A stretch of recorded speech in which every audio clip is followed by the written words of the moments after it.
Shalom. Selamat malam. Saya memperkenalkan diri dulu, itu nama saya. Tentu Hana Muni, sudah kelihatan, sudah terbaca. Sebenarnya nama saya Mamuni Paramita. Hana itu nama baptis saya. Nah, banyak orang mengenal saya dengan Hana Muni. Saya memiliki 3 orang anak, ya, 1 putra 2 putri. Semuanya sudah dewasa, sudah mandiri, ya. Mereka semua orang-orang di dalam Kristus. Mari kita langsung lanjutkan mengenai how to be a happy family. Boleh ke slide yang pertama. Sebenarnya bagaimana kita menjadi keluarga yang berbahagia. Nah, kita mau lihat deh mengenai definisi bahagia menurut KBBI, Kamus Besar Bahasa Indonesia, ya. Nah, kalau definisi bahagia di sini adalah keadaan atau perasaan tenang dan tentram, ya. Bahagia jadi bebas dari segala hal yang menyusahkan. Ya, bahagia dunia akhirat, nih enak banget nih. Ya, di dunia nggak punya masalah, mati masuk surga, nggak ada pertanggungjawaban. Nah, ini enak banget gitu. Nah, tapi ini kan ini menurut atau ini versinya KBBI, Kamus Besar Bahasa Indonesia. Ya, lalu kemudian yang kedua, beruntung katanya. Ya, beruntung, kalau bahagia itu berarti orang yang selalu beruntung. Nah, sekarang kita sebagai orang atau sebagai tubuh Kristus, kita harus semua kembali kepada firman. Apa kata firman? Nah, kita banyak tubuh Kristus, orang-orang percaya tuh terjebak di dunia karena kita punya kecenderungan untuk mengadopsi hal-hal yang ada di dunia. Kita nggak balik lagi ke firman. Ini ceritanya seru nih nanti kalau kita udah mulai masuk ke pembahasan Taman Eden. Nah, jadi kita harus tahu, kita mesti balik ke firman. Kenapa? Karena kita adalah manusia yang diciptakan menurut gambar dan rupa Allah. Dan Allah itu adalah Yesus. Nanti saya jelaskan. Nah, kemudian mari kita harus kembali, ya, apa kata Alkitab mengenai definisi bahagia. Next. Apa kata Alkitab? Ya. Bebas dari segala masalah yang menyusahkan, artinya bebas dari penderitaan. Kalau punya masalah udah pasti menderita. Kalau nggak ada masalah pasti nggak menderita. Everything will be fine with us gitu. Tapi apa kata kitab Mazmur? Mazmur 90 ayat 10. Di situ dikatakan, ya, masa hidup kami 70 tahun, jika kami kuat 80 tahun. Dan kebanggaannya adalah kesukaran dan penderitaan. Sebab itu berlalunya buru-buru dan kami hilang lenyap. Jadi faktanya, mau diakui atau tidak, mau definisi KBBI bilang bahwa bahagia itu bebas dari segala masalah yang menyusahkan, semua orang kepingin hidup tanpa masalah. Alkitab bilangnya faktanya nggak ada orang yang hidup bebas dari masalah. Artinya tidak ada orang yang hidup bebas dari penderitaan. Karena Daud bilang kebanggaannya adalah kesukaran dan penderitaan. Benar Bapak Ibu? Ya, coba saya lihat ada di sini yang tidak pernah punya masalah sepanjang hidupnya, ada yang nggak pernah menderita, pasti nggak berani ngangkat tangan, ya. Karena saya yang bicara di sini juga masih punya masalah dan juga masih menderita. Masalahnya adalah bagaimana perspektif kita melihat penderitaan itu yang akan menentukan kemenangan kita. Ya, lalu kemudian next, apa kata Alkitab mengenai beruntung? Mazmur 1 ayat 1 sampai 3. Di situ dikatakan berbahagialah, ayat 1, kemudian saya potong, yang kesukaannya ialah Taurat Tuhan dan yang merenungkan Taurat itu siang dan malam. Ya, ia seperti pohon yang ditanam di tepi aliran air yang menghasilkan buahnya pada musimnya. Jadi nggak pernah terlambat nih menghasilkan buahnya pada musimnya, nggak pernah terlambat, nggak pernah terlalu cepat, nggak pernah kekurangan, nggak pernah kelaparan. Maksudnya Tuhan memelihara orang itu. Orang yang mana? Yang kesukaannya Taurat Tuhan, ya, yang tidak layu daunnya, apa saja yang diperbuatnya berhasil. Lalu berkaitan dengan Mazmur 1 ini, Yosua mengatakan begini, janganlah engkau lupa memperkatakan kitab Taurat ini, tetapi renungkanlah itu siang dan malam. Nah, kalau memperkatakan itu, kita nggak bisa begitu aja memperkatakan, itu adalah sebuah proses. Kita mesti berangkatnya dari baca dulu firman Tuhan. Setelah baca kita merenungkan, ya. Kalau udah merenungkan, kenapa kita merenungkan? Kita merenungkan untuk dapat makna di balik itu. Saudara, kita nggak main-main dengan logos. Kita nih orang-orang yang sudah harus bertumbuh, Kristen yang bertumbuh. Kalau logos itu, kalau saudara kasih orang di luar, teman saudara di luar yang bukan orang percaya, mereka suruh baca, ya, mereka suruh baca, titik komanya sama, itu logos. Ya, mereka akan baca sama seperti yang saudara baca. Tetapi ketika kita merenungkan firman Tuhan, Roh Kudus akan mengubahkan logos jadi rema. Satu ayat bisa berbicara hal yang berbeda. Buat Bapak beda, buat saya beda. Menurut kebutuhan kita, apa yang Tuhan ingin untuk kita lakukan. Itulah tujuan perenungan. Nah, perenungan firman itu juga jadi iman. Nah, kita nih bisa menang hidup tuh karena iman. Sekarang saudara contohnya Abraham, ya. Abraham waktu dikasih sama Tuhan janjinya, dikasih firmannya, Abraham, kamu akan jadi banyak bangsa loh. Terus Abraham bilang, how come? Punya anak aja enggak? Lalu Tuhan suruh Abraham merenungkan, apa kata Tuhan? Coba kamu hitung pasir. Kalau siang dan malam kan direnungkan. Malam keluar hitung bintang. Besok siang hitung lagi pasir. Besok malam lihat hitung lagi bintang. Terus hitung pasir, hitung bintang. Siang dan malam hitung pasir, hitung bintang. Akhirnya jadi apa? Jadi iman. Jadi iman, ya. Ingat bahwa Roma 10 ayat 17 mengatakan iman itu timbul dari pendengaran oleh firman Kristus. Ya, jadi firman itu yang menciptakan iman. Ada orang percaya bilang begini, gue terima Yesus, tahu nggak? Terima aja tuh, nggak ada yang nginjilin. Imannya datang aja gitu. Itu bohong. Pasti dia pernah mendengar firman. Karena Injil dengan jelas mengatakan bahwa kamu diberitakan firman Injil, lalu kemudian Injil itu yang diberitakan kan firman. Firman itu memberikan benih iman kepada orang tersebut. Nah, itu seperti itu kurang lebih. Nah, jadi jangan main-main dengan firman. Firman itu yang menciptakan iman. Nah, waktu kita udah punya iman kita mau bertumbuh menjadi iman yang mengalahkan dunia. Itu harus dikasih firman terus. Makanya kita nggak boleh nganggap enteng firman. Oke. Ya, di sini dikatakan ya, yang Yosua 1 tadi ya, supaya engkau bertindak hati-hati sesuai dengan segala yang tertulis di dalamnya, di dalam firman, hidup sebagai pelaku firman. Sebab dengan demikian perjalananmu akan berhasil dan engkau akan beruntung. Lalu Lukas 11 ayat 28 di situ dikatakan Yesus yang mengatakan yang berbahagia ialah mereka yang mendengarkan firman Allah dan yang memeliharanya. Artinya apa? Melakukan. Jadi kalau hanya mendengar tapi tidak melakukan, tidak berbahagia. Kalau dalam versi bahasa Inggrisnya diberkati. Jadi if you want to be blessed, kalau kamu ingin diberkati, kamu bukan hanya mendengar firman tapi melakukan firman. Hidup sebagai pelaku firman. Udah nggak ada pilihan. Ya. Nah, jadi di sini kesimpulannya yang berbahagia adalah mereka yang merenungkan firman Allah dan melakukannya. Kebahagiaan itu relatif kalau banyak orang. Ada orang yang merasa dia bahagia kalau punya banyak duit, benar nggak? Ya, kalau mulai kurang duitnya, kantongnya mulai kempes, mulai cari sasaran, mulai marah-marah. Ada nggak di sini yang kayak gitu? Kurang duit, mulai marah-marah. Ada di tempat saya, ada di luar sana. Ada, begitu kurang duit gak usah deh kurang duit. Lapar aja gak bisa ditahan. Begitu rasa lapar mulai marah. Ada di sini yang begitu? Oh banyak ya gitu. Di tempat saya juga ada pelayan Tuhan loh. Kalau lapar marah. Punya duit seneng. Gak punya duit marah.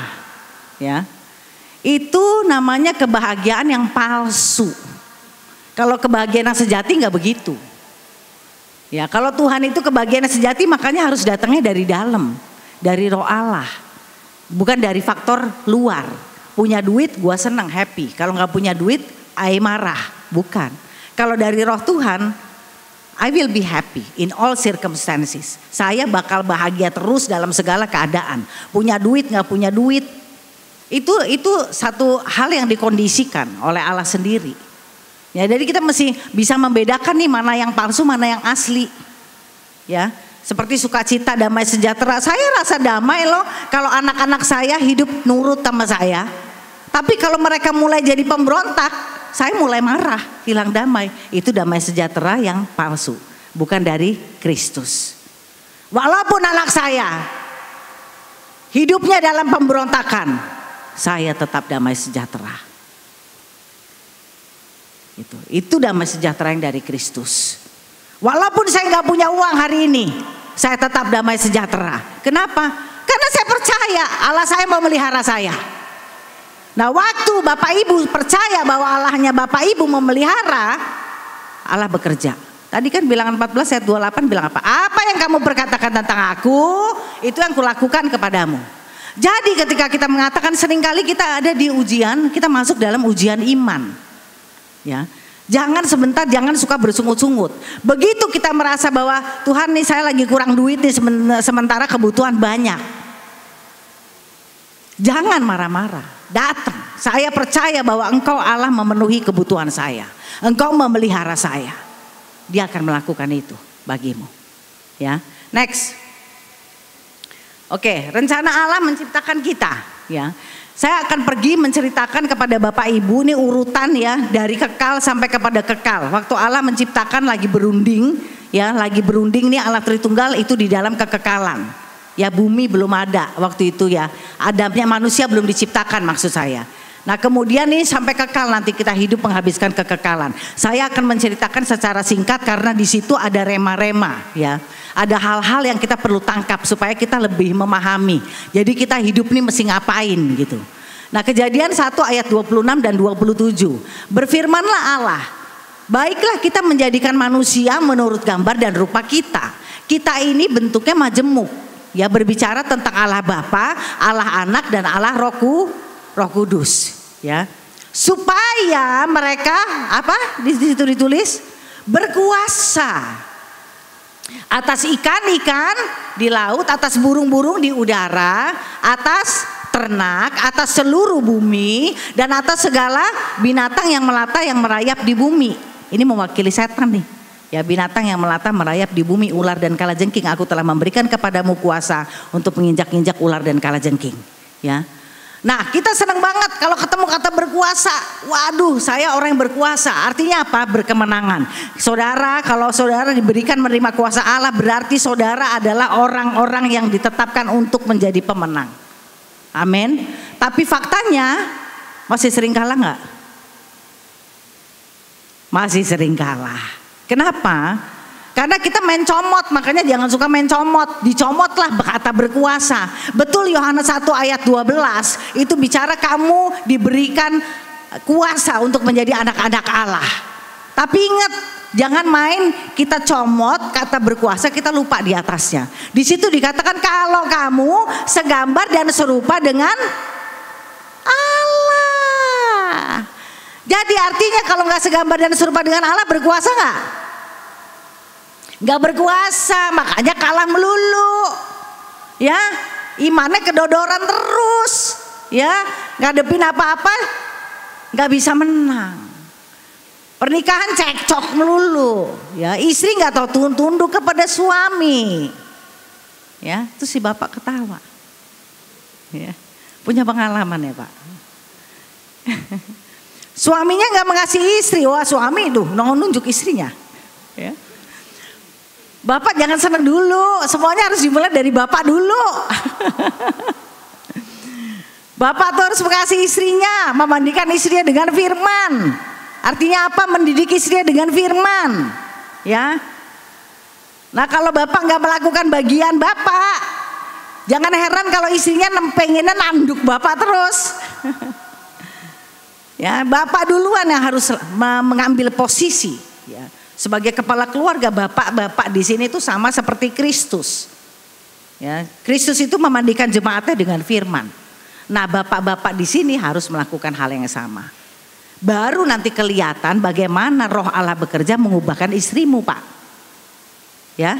Oke. Rencana Allah menciptakan kita. Jadi kita harus segambar dan serupa dengan Yesus dulu. Segambar dan serupa dengan Yesus itu seperti apa sih? Nah, ayat 27 ya, di situ dibilang, maka Allah menciptakan manusia itu menurut gambarnya.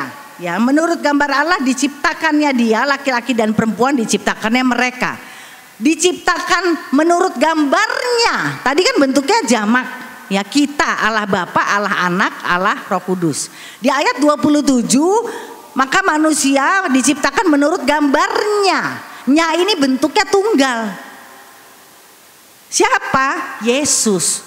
Enggak ditulis di situ secara spesifik nama Yesus, tapi itu benar-benar Yesus. Kenapa? Nah, ini gunanya perenungan firman. Waktu kita berdosa, manusia berdosa, yang turun meninggalkan kemuliaan di surga bukan Allah Bapa, bukan Allah Roh Kudus, tapi Allah Anak. Dia yang mati di kayu salib untuk menebus kita. Makanya saya bilang kita diciptakan menurut gambar Yesus. Nah, kalau mau berkuasa, kembalilah kepada gambar dan keserupaan Yesus. Banyak orang gak familiar dengan hal ini. Apa sih maksudnya serupa dengan Yesus, apanya sih?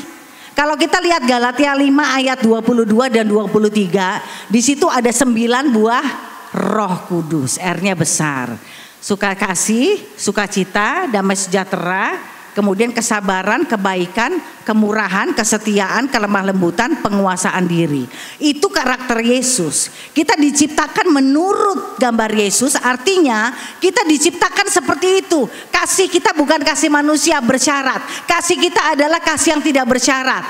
Kasih yang walaupun saya mengasihi kamu, hai istriku, walaupun kamu menanduk saya terus. Saya mengasihi kamu, suamiku, walaupun kamu tidak mengasihi saya. Walaupun kamu gak mandiin saya dengan firman. Saya mengasihi kamu, apapun yang telah kamu lakukan kepada saya. Sekalipun kamu menyakiti saya mengasihi kamu. Itu kasih yang tidak bersyarat. Nah, coba tanya kita. Kita sudah menghidupi kasih yang bersyarat, kasih Allah atau kasih manusia? Saya mengasihi kamu kalau kamu mengasihi saya. Kalau kamu gak mengasihi saya gak mengasihi kamu. Ada teman saya pelayan Tuhan juga, dia bilang, gue dulu katanya bilang sama bini gue, saya mengasihi kamu kalau kamu baik sama saya berbuat baik. Tapi kalau kamu melakukan kejahatan sama saya, gue bisa lebih jahat. Ini kasih manusia. Nah, kita lihat. Coba dari 9 buah roh, kita udah benar-benar serupa Kristus belum? Kalau belum, makanya gak jadi berkuasa. Makanya kalah melulu hidupnya. Nah, tapi perubahan itu, jangan takut, itu mesti dilakukan oleh Roh Kudus hari lepas hari. Yang penting adalah kita punya kerinduan mau berubah. Oke, ya. Jadi manusia diciptakan menurut gambar dan rupa Yesus. Manusia loh, semua manusia diciptakan menurut gambar dan rupa Yesus. Ya, supaya mereka berkuasa. Artinya apa? Mereka hanya dapat berkemenangan. Mereka yang berkemenangan adalah mereka yang segambar dan serupa dengan Yesus. Yang tidak berkemenangan, yang tidak berkuasa, kehilangan kuasanya, yang banyak mengalami kegagalan, itu yang tidak serupa dan segambar dengan Yesus. Ya, next. Rencana Allah menciptakan keluarga. Ya, rencana Allah menciptakan keluarga, kita mesti ngerti. Keluarga ini adalah unit terkecil, ya. Tidak akan pernah, tapi penting, sangat penting. Karena apa? Tidak akan pernah terbentuk bangsa dan bangsa-bangsa kalau tidak ada keluarga. Kejadian 1 ayat 28. Allah memberkati mereka. Siapa mereka? Mereka adalah Adam dan Hawa, suami dan istri. Jangan pernah Bapak Ibu merasa bahwa saya bisa hidup tanpa Hawa saya, atau Hawa merasa saya bisa hidup tanpa Adam saya, tanpa suami saya. Kalau Bapak Ibu sudah ditetapkan untuk dipersatukan oleh Allah, bisa bersatu, Allah itu inisiator terbesar yang mempersatukan Bapak Ibu dan kemudian memberkati Bapak Ibu.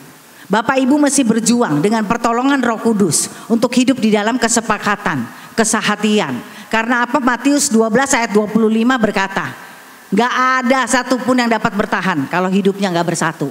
Apalagi rumah tangga, di situ dijelas ditulis begitu. Apalagi rumah tangga yang gak bertahan pasti hancur. Enggak, saya baik-baik saja. Belum. Bukan baik-baik saja, belum. Alkitab nggak pernah salah.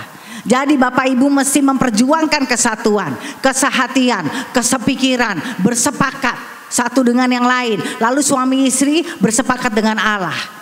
Suami istri bersepakat, lalu dua yang adalah satu daging bersepakat dengan Allah. Kalau suami istri bersepakat tapi tidak bersepakat dengan Allah, nanti jadinya kayak Ananias dan Safira. Ananias Safira masih ingat ya ceritanya ya, bersepakat di dalam kebohongan, membohongi Allah. Ya, saya nggak usah terusin lah ceritanya, Bapak Ibu tahu ya. Jadi bersepakat suami istri, suami bersepakat dengan istri, istri bersepakat dengan suami, dua-dua bersepakat dengan Allah. Ya. Allah memberkati mereka lalu berfirman, beranak cuculah dan bertambah banyaklah, penuhilah bumi, tahlukan dan berkuasa. Atas diulang lagi di ayat 26, berkuasa atas ikan-ikan di laut, burung-burung di udara dan seterusnya. Ya. Nah lalu kemudian Maleakhi 2 ayat 5, ayat 15, di sini dikatakan, apakah yang dikehendaki kesatuan itu? Keturunan yang ilahi. Jadi ketika Allah mempersatukan bapak dan ibu, ya, Allah menghendaki bapak dan ibu menjadi pasangan yang ilahi. Karena hanya pasangan yang ilahi artinya apa? Pasangan yang memiliki sifat-sifat Allah. Sifat Allah sudah diberikan. Tapi karena dosa itu kemudian mulai luntur. Nah ini yang mesti diperjuangkan. Hanya pasangan yang ilahi, hanya orang tua yang ilahi, papa yang ilahi, mama yang ilahi yang dapat menghasilkan keturunan ilahi. Jadi jangan bingung kalau di sini ada di antara bapak ibu ada anak-anak yang tidak ilahi, yang hidupnya terus dalam pemberontakan. Coba kita cek. Kita orang tua sering sekali, gampang sekali bilang gini, anak saya kurang ajar, anak saya hidup dalam pemberontakan. Makanya saya suka tanya sekarang begini, jangan salahin anak, lihat dulu apakah kita sudah menjadi orang tua ilahi buat mereka. Karena apa? 1000 teori, 1.000.000 teori yang kita ajarin ke anak kita gak bakal masuk kalau dia lihat contohnya jelek di depan matanya. Kalau dia lihat mama papanya jelek, contoh hidupnya, si anak jadi jelek juga. Gitu. Ya, next.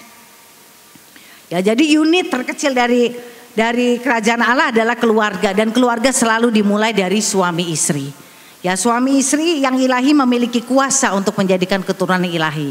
Ini jangan ini ya, apa namanya, untuk bapak ibu yang masih punya anak-anak kecil, coba tolong perhatikan. Ya, supaya karena kita lagi membangun kerajaan Allah. Ya, anak-anak kita mau lihat anak-anak kita ilahi, kita mesti hidup dengan cara-cara kerajaan surga. Lalu mengapa pernikahan saya ini yang sebenarnya Roh Kudus saro gitu. Roh Kudus ingin membawa musim yang baru di dalam pernikahan bapak ibu. Nah karena apa? Karena gini, banyak pernikahan yang kelihatannya pernikahan di dalam Kristus, yang kelihatannya tampak permukaannya baik-baik saja, tapi ternyata tidak baik-baik. Kelihatannya di mana? Kalau udah pulang ke rumah baru kelihatan. Coba tanya anak-anaknya, orang terdekat tahu papa gimana, mama gimana. Kalau di gereja semuanya kan shalom, istrinya dirangkul, ya. Terus istrinya juga mengasihi suaminya, tunduk kepada suaminya. Coba lihat di luar. Nanti kalau udah pulang ke rumah tanya anaknya.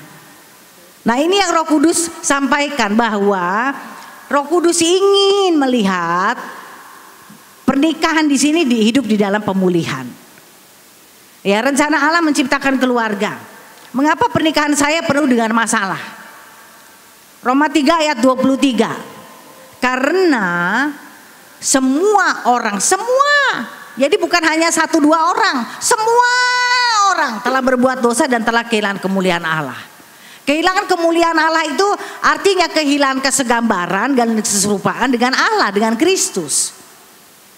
Ya, jadi dosa itu dosa ini yang membuat segala sesuatu di dalam pernikahan bapak ibu itu goncang.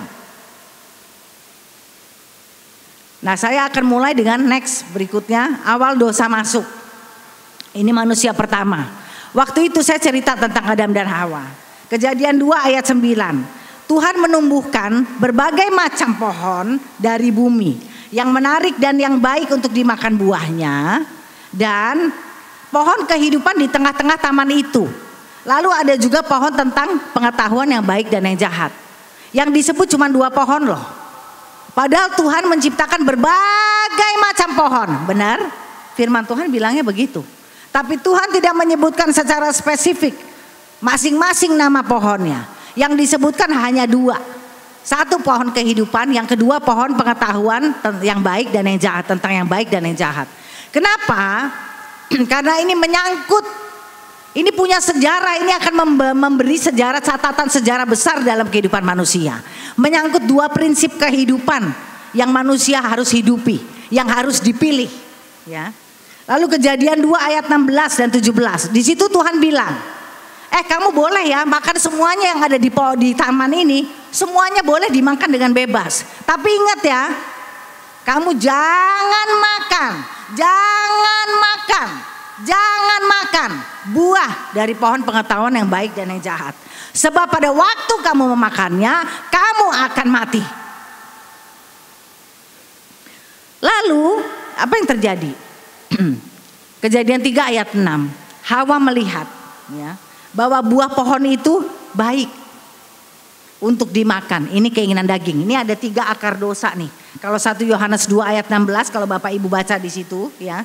Sebab semua yang ada di dalam dunia, yaitu keinginan daging, keinginan mata serta gangguan hidup, itu berasal dari dunia, bukan dari Bapa. Nah, di sini balik ke atasnya Kejadian 3 ayat 16. Ayat 6, di situ dikatakan bahwa Hawa melihat buah pohon itu baik untuk dimakan. Itu keinginan daging. Lalu sedap kelihatannya, keinginan mata, sedap kelihatannya, serta memberikan pengertian, keangkuhan hidup. Ya.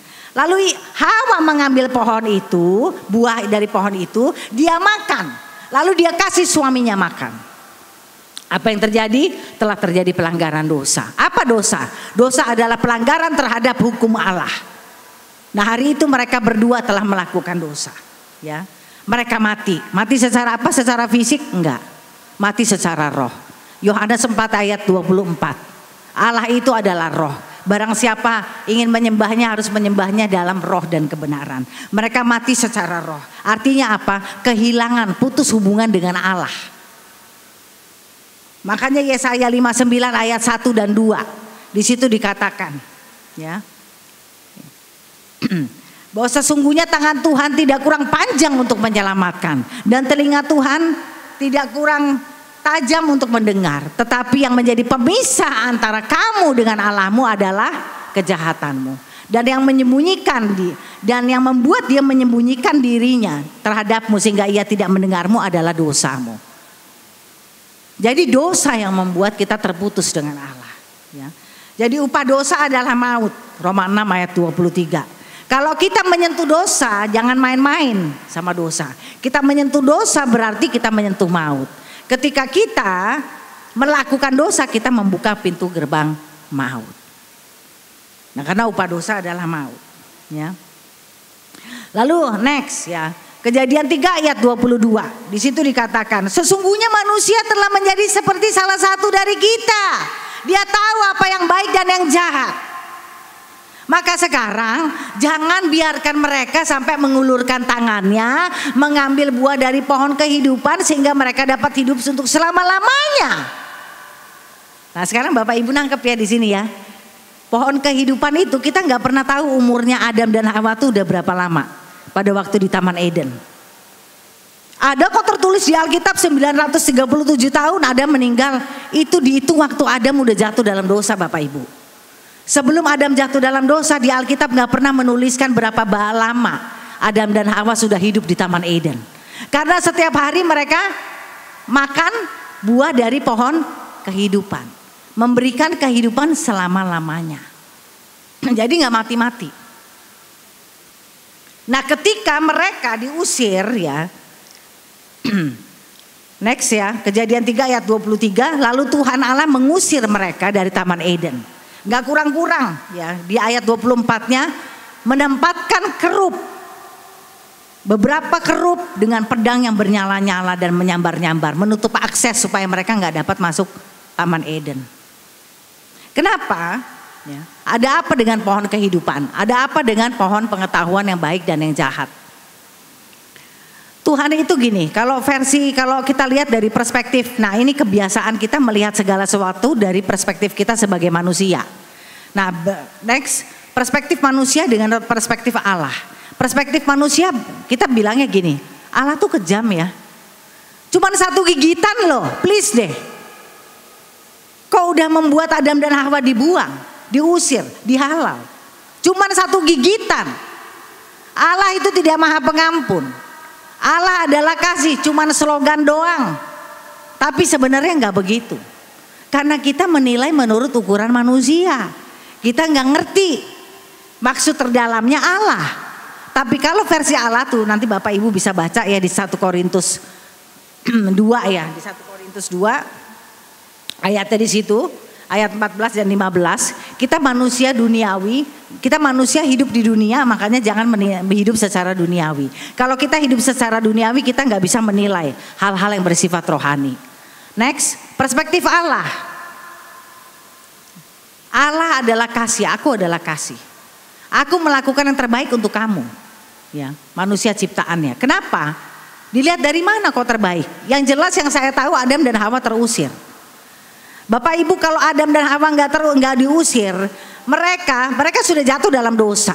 Lalu kemudian tiap hari mereka ambil buah dari pohon kehidupan. Pohon kehidupan ini gambaran Kristus yang memberikan kehidupan yang kekal selama-lamanya.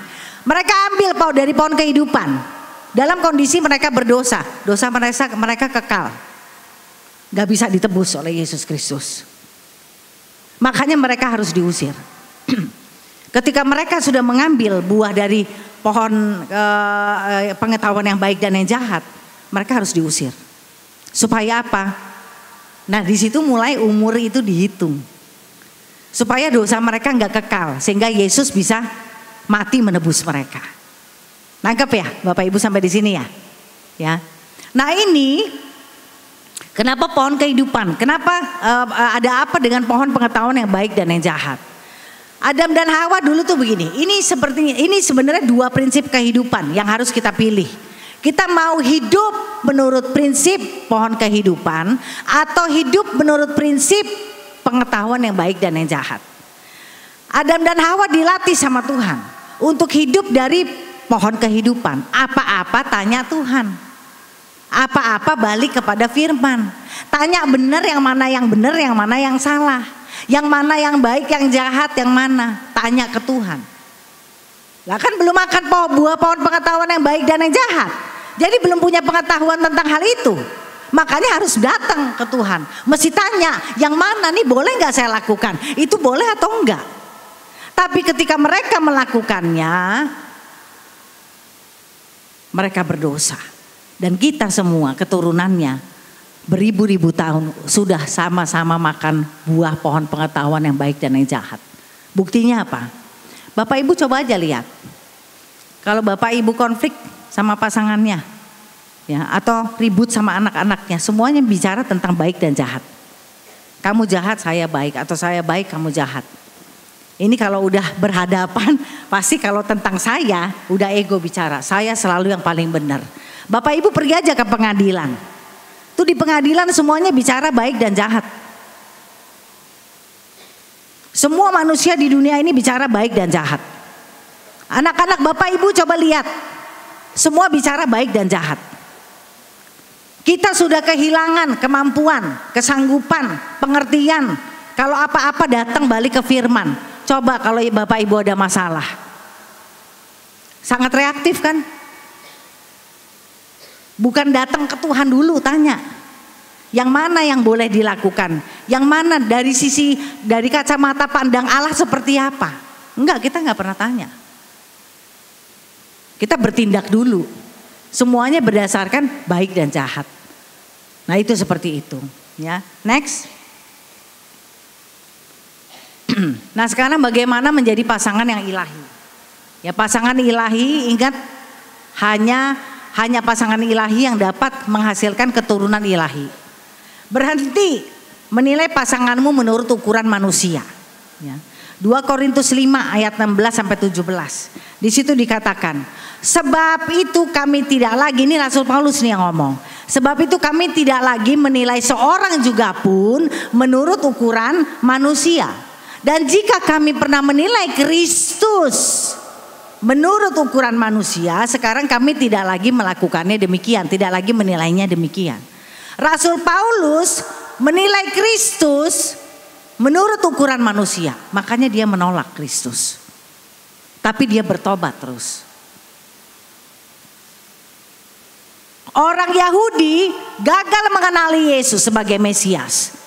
Karena apa? Menilai Yesus menurut ukuran manusia.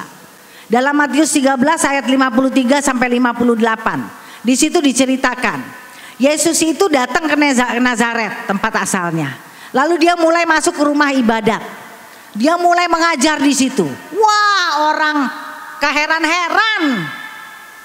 Ini Yesus hikmatnya dapat dari mana? Nanti Bapak Ibu baca sendiri di rumah. Ya, Matius 13 ayat 53 sampai 58. Lalu kuasanya dari mana dia bisa melakukan mujizat itu? Mereka terkagum-kagum. Mereka takjub dengan pengajaran Yesus. Tapi kemudian, sesaat kemudian mereka bilang, ini kan Yesus. Kita kan tahu dia siapa. Besarnya kan sama-sama kita. Kita tahu bapak ibunya, Maria dan Yusuf. Kita tahu saudara-saudara laki-lakinya, Yusuf, Simon, Yudas. Saudara-saudara perempuannya kita tahu. Itu Yusuf tadi yang saya bilang Yudas itu bukan Yudas Iskariot ya. Saudara yang dilahirkan oleh Maria, saudara Yesus itu Yudas Tadeus yang nulis kitab Yudas. Kita tahu. Lalu mereka mulai kecewa dan mereka menolak Yesus. Dan di situ ditulis bahwa tuh mereka kecewa dan menolak Yesus. Di situ Yesus nggak melakukan banyak mujizat. Nah makanya jangan berhenti, kita mesti bertobat kalau sampai hari ini kita masih menilai manusia menurut ukuran manusia. Jadi bagaimana kita harus menilainya? Menurut kacamata Allah. Kalau menurut kacamata Allah itu kacamata firman, kacamata iman. Bagaimana caranya? Ya. Ayat 17-nya. Tadi ya, yang 2 Korintus 5 ayat 17. Jadi siapa yang ada di dalam Kristus, ia adalah ciptaan baru. Yang lama sudah berlalu, sesungguhnya yang baru sudah datang. Jadi lihatlah sesama kita, Bapak Ibu lihat sampingnya kanan kirinya, mereka adalah ciptaan baru di dalam Kristus. Bagaimana artinya di dalam Kristus? Saya sering tuh dengar orang ngomong di dalam Kristus. Pertanyaannya ngerti nggak? Kalau nggak ngerti percuma. Ya. Contohnya begini, kalau kita berdosa ya Bapak Ibu ya, kita datang sama Bapak, saya baru melakukan dosa, ampuni saya. Bapak itu gak kayak polisi lalu lintas, nunggu kita ngelanggar kemudian dipriwitin, disetopin terus ditilang, dikasih catatan tentang kesalahan kita. Bapakmu di surga tuh gak kayak gitu. Waktu kita datang kepada Bapak, aku sudah berdosa, ampuni aku. Apa yang dilakukan oleh Bapak? Dia bukan manggil kakak, maksudnya malaikat. Catat tuh kesalahan si Hana. Enggak, terus di surga ada setumpuk dokumen isinya kesalahan si Hana. Enggak. Begitu kita datang sama Bapak tuh duduk, di sebelahnya ada tombol delete. Ya. Begitu kita berdosa, kita datang ke Bapak, ampuni aku Bapak. Yang Bapak lihat siapa? Bukan Hana, Kristus. Karena kita di dalam Kristus, dia lihat darahnya Kristus sudah membasuh kita. Dia lihat pengorbanan Kristus di kayu salib. Bapak pencet tombol delete, cetek, lepaskan kasih karunia, deng, mengampuni kita. Besok lagi kita bikin dosa, kita datang lagi, Bapak Aku bikin dosa. Ampuni aku. Bapak pencet lagi tombol delete, cetek. Lepaskan kasih karunia, pengampunan.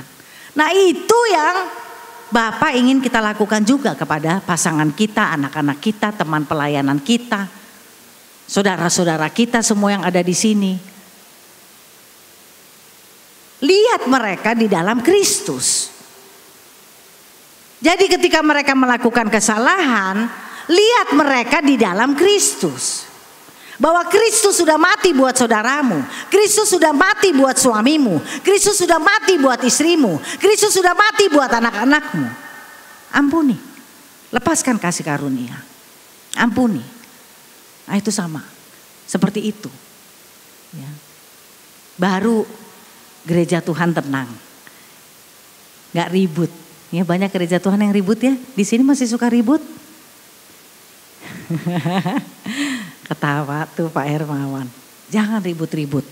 Kenapa? Kalian Bapak Ibu ini dibikin ribut ya. Supaya apa? Supaya iblis, supaya apa? Kuasa Allah gak bisa dinyatakan. Karena satu persyaratan kuasa Allah itu dinyatakan. Ketika ada kesatuan. Kalau gak ada kesatuan, gak ada kuasa Allah yang bekerja. Tidak dinyatakan. Jadi Bapak Ibu mesti betul-betul berjuang. Tapi bukan dengan kekuatan sendiri. Minta tolong Roh Kudus. Roh Kudus kan Roh penolong. Roh Kudus kan benar nggak? Tuhan juga tahu bahwa kekuatan kita nggak seberapa. Wahyu 3 ayat 8. Aku tahu bahwa kekuatanmu tidak seberapa. Tapi kamu suka nggak tahu diri. Perasaannya kuat terus. Nggak butuh saya. Makanya nggak pernah melibatkan Roh Kudus. Roh Kudus tuh hidup di sini. Jangan dianggurin Bapak Ibu. Ya, diaktifkan. Saya begitu. Kadang-kadang anak saya bilang aneh. Tapi saya latih. Murid-murid, teman-teman di Komsel, anak-anak di rumah, saya ajarin mereka hidup bersama dengan Roh Kudus.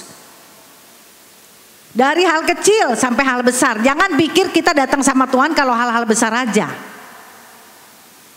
Mah, celana panjangku di mana, Mah? Lagi buru-buru. Tanya Roh Kudus, di mana? Isi mama orang kehilangan celana panjang suruh tanya Roh Kudus. Coba dulu. Kalau nggak coba nggak tahu kuasa Roh Kudus. Dia itu Roh penolongmu. Ketemu. Emang Roh Kudus tukang cari barang hilang? Bukan. Ada murid saya memuridkan ya beberapa orang gitu. Kami pergi gitu, beberapa orang pergi ke puncak terus dia gitu, kunci apartemennya ketinggalan. Dia tanya saya, Han, lu lihat gak sih kunci apartemen gue gitu? Itu nggak tahu di mana gitu. Tanya Roh Kudus. Dia kesaksian loh di Komsel waktu kami kumpul di komunitas gitu. Bingung sama si Hana katanya. Hana tuh aneh banget katanya. Masa gue kehilangan kunci apa dia suruh tanya Roh Kudus katanya. Tanya Roh Kudus gak terus? Tanya, ketemu gak? Ketemu. Ketemu. Di mana ketemunya? Di tempat mainan anjing gue. Oh itu yang lain lagi. Jadi kayak gitu. Kita kalau lagi bingung, saya kalau lagi gak bisa. Satu hari saya dikasih kabar anak saya jatuh gitu ya. Terus lukanya cukup parah. Saya nggak tahu sebenarnya saya mau ngapain gitu. Yang jelas saya mau pulang aja dari kantor, saya langsung pulang gitu. Tapi di sepanjang jalan saya mulai melibatkan Roh Kudus. Kalau kita nggak tahu berdoa, bahasa roh aja. Di sini berbahasa lidah nggak? Bahasa lidah ya. Tadi saya dengar PL juga berbahasa lidah ya. Ya, saya berbahasa lidah. Terus sepanjangnya. Roh Kudus seperti gini. Anakmu baik-baik aja, Han. Sampai rumah baik-baik aja. Jadi besar kecil tanya Roh Kudus. Dia Roh penghibur. Kalau kita berduka bilang hiburkan saya. Dia akan pakai firman. Dia Roh pengajar. Suka bingung nggak? Di sini ada yang suka bingung. Kalau kita masih disebut manusia pasti suka bingung. Yang nggak pernah bingung itu cuma Allah. Allah tuh nggak pernah bingung. Jadi makanya kita yang suka bingung datang kepada Allah yang gak bingung. Nanti dikasih tahu. Apa yang menjadi kebingungan kita? Ya. Roh Kudus itu pakai firman. Bapak Ibu ini ya, balik lagi ke firman ya. Roh Kudus itu kerjanya pakai firman. Kalau kita baca Efesus 6 ayat 17, di situ ditulis pedang roh, ya, yaitu firman Allah. Pedang roh itu pedangnya siapa? Orang bilang pedang kita, firman itu pedangnya kita, bukan Bapak Ibu. Pedang roh, R-nya besar, itu pedangnya Roh Kudus. Firman Allah pedangnya Roh Kudus. Jadi kita ada bagiannya Roh Kudus. Roh Kudus waktu mau membela kita, kita lagi menghadapi situasi, dia akan keluarin pedangnya, yaitu firman. Tapi firmannya harus kita yang nyiapin. Kalau kita nggak nyiapin firmannya, begitu kita menghadapi situasi, Roh Kudus mau bela, dia keluarin pedangnya, seret. Yang ada pedang buntung, bilahnya nggak ada, karena saudara nggak pernah siapin firmannya. Jadi itu tanggung jawab kita untuk menyiapkan firmannya. Begitu kita menghadapi situasi, Roh Kudus keluarin pedangnya, seret, lengkap. Itu untuk membunuh musuh kita. Ya, nangkep ya Bapak Ibu sampai sini ya. Oke. Terus bagaimana menjadi pasangan yang ilahi? Kembali kepada firman. Ini tinggal dalam persekutuan dengan Allah Tritunggal, ya. Dengan Allah Tritunggal. Kenapa sih, maksudnya apa? Kita mesti ada orang ya yang bilang begini. Saya tuh hanya senang berdoa aja. Nanti kita akan bicara tentang itu. Nah, tunggu dulu. Ini kalau kita gini, Yesus itu model kita. Jadi apa yang Yesus perkatakan akan kita perkatakan. Apa yang Yesus lakukan akan kita lakukan. Yesus itu waktu dia hidup di bumi, dia kasih tunjuk kita. Fokusnya dia itu tinggal di dalam hadirat Bapaknya. Markus 1 ayat 35. Di situ ditulis, pagi-pagi hari, waktu hari masih gelap, Yesus bangun, dia pergi keluar, dia pergi ke tempat sunyi, dia berdoa. Nah, apa yang Yesus lakukan bukan kita besok pagi ibu bapak ibu bangun terus cari ke tempat sunyi, terus keluar ke cari-cari, enggak begitu. Artinya membangun keintiman dengan Allah. Itu yang menjadi fokus Yesus. Dan itu juga yang akan kita lakukan. Kenapa kita mesti tinggal dalam persekutuan di dalam persekutuan Allah Tritunggal? Kita lagi membangun manusia roh kita. Coba yang berikutnya, kita akan lihat langsung ke pola kemah Musa. Gambar, ya, Bapak Ibu lihat ya di situ ya, itu pola kemah Musa ya. Waktu kita belum jadi orang percaya, kita masuk ke mezbah korban bakaran. Itu kita terima Yesus di situ. Kita menerima Yesus sebagai Tuhan dan Juru Selamat. Lalu kita masuk ke sini, ke kolam pembasuhan. Ini kita dibaptis. Kita nggak boleh berhenti cuma sampai di sini. Banyak orang Kristen hanya berhenti sampai di sini. Makanya nggak berubah-berubah. Benar? Padahal kita harus berubah. Manusia batiniah kita harus berubah. Kita harus mengejar supaya terus serupa Yesus. Harus menjadi orang Kristen yang seperti Yesus, segambar serupa dengan Yesus. Kalau kita hanya main di sini, ini nggak bakal berubah. Kita harus masuk ke ruang kudus.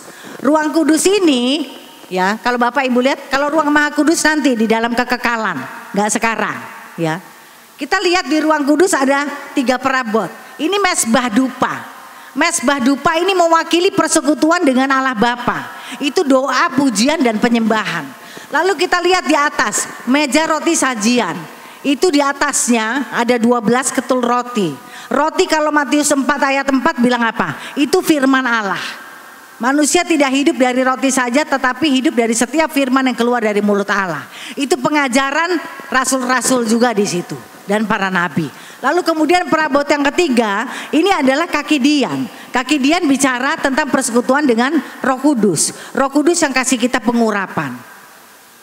Nah, kita hidup di sini. Sekarang kita hidup di sini. Jangan keluar masuk melulu. Kita boleh keluar kalau maksud untuk amanat agung. Habis itu setelah amanat agung bawa lagi balik ke sini. Nah, ini yang kita bangun di sini. Ada orang yang bilang, belum lama ini, yang penting kan saya berdoa aja. Saya nggak suka firman, saya nggak baca firman, saya nggak merasa butuh firman.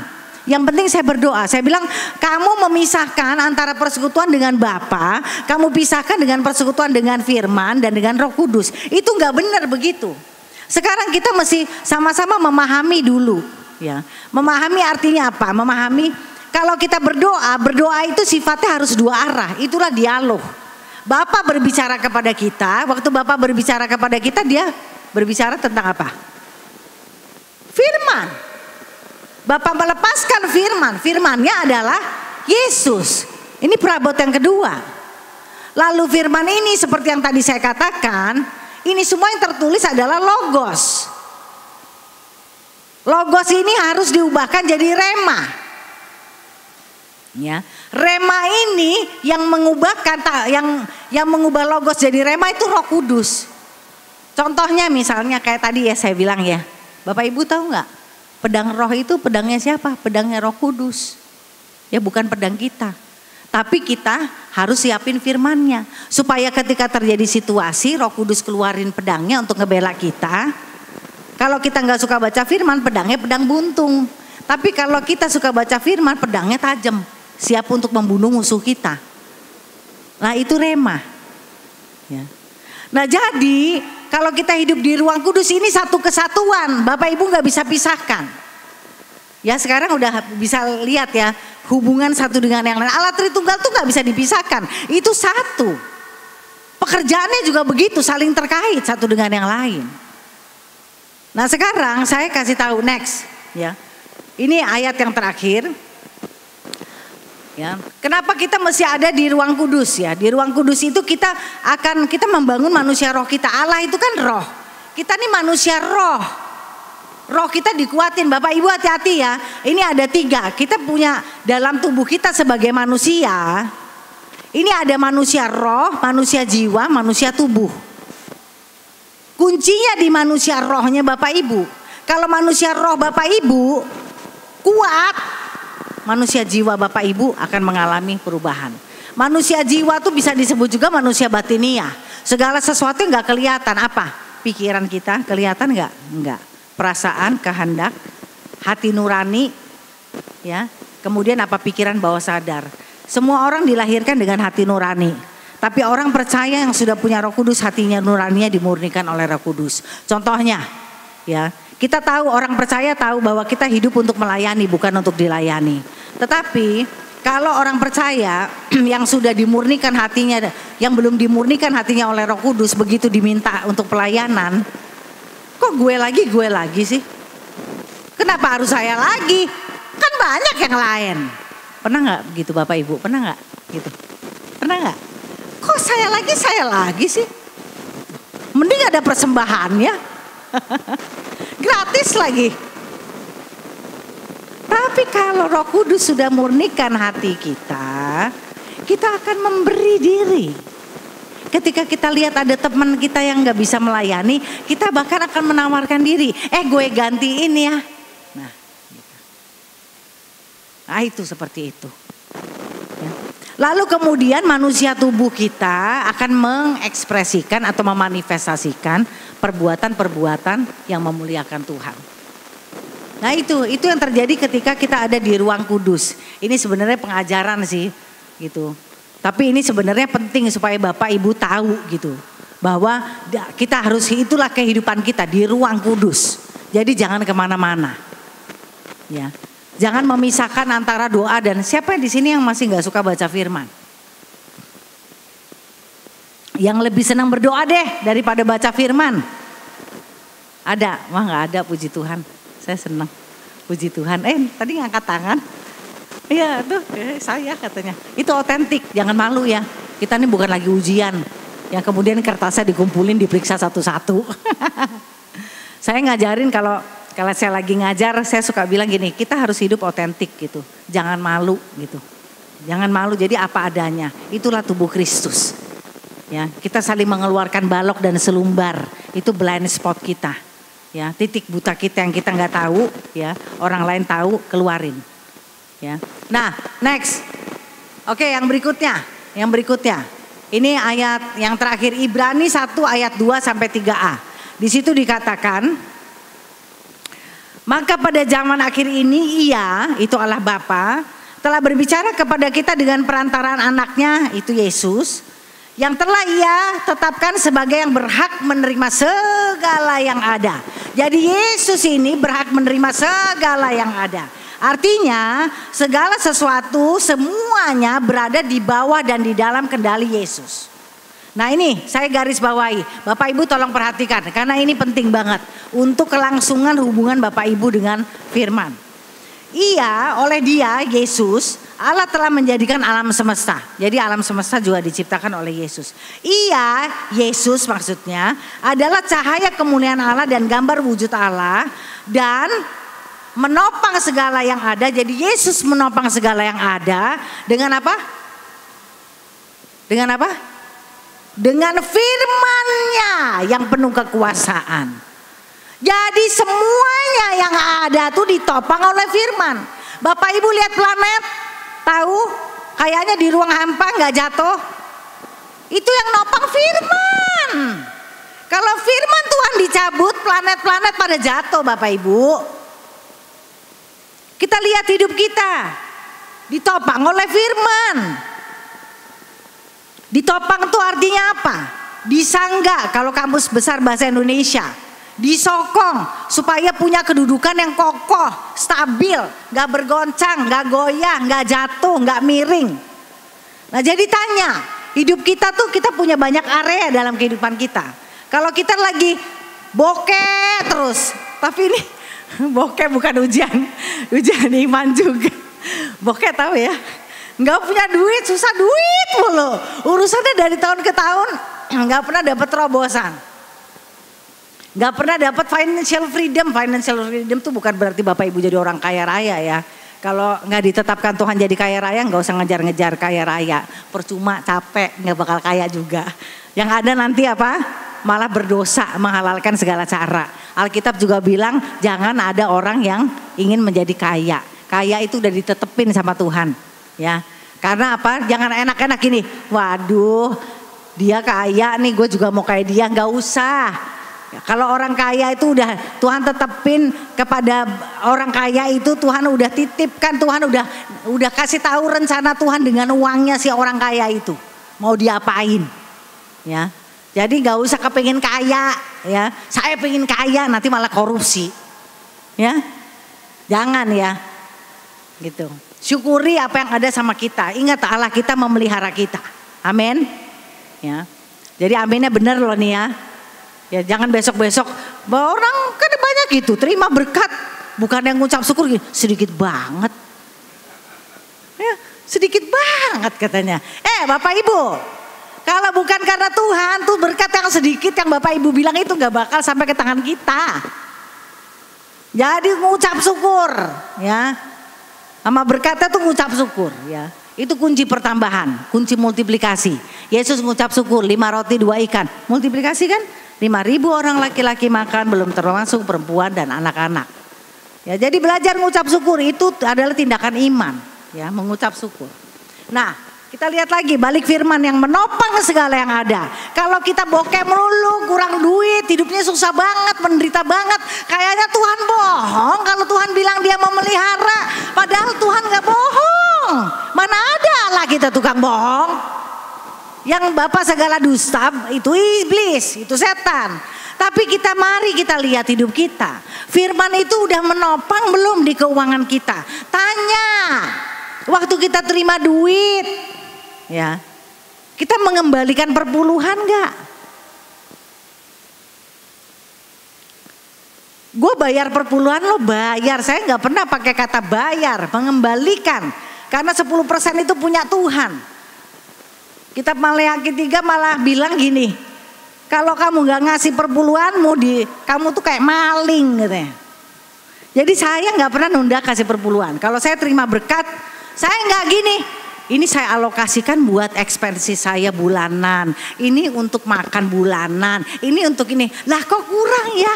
Kalau gitu gak usah bayar perpuluhan deh, gak usah kembaliin perpuluhan, jadinya begitu.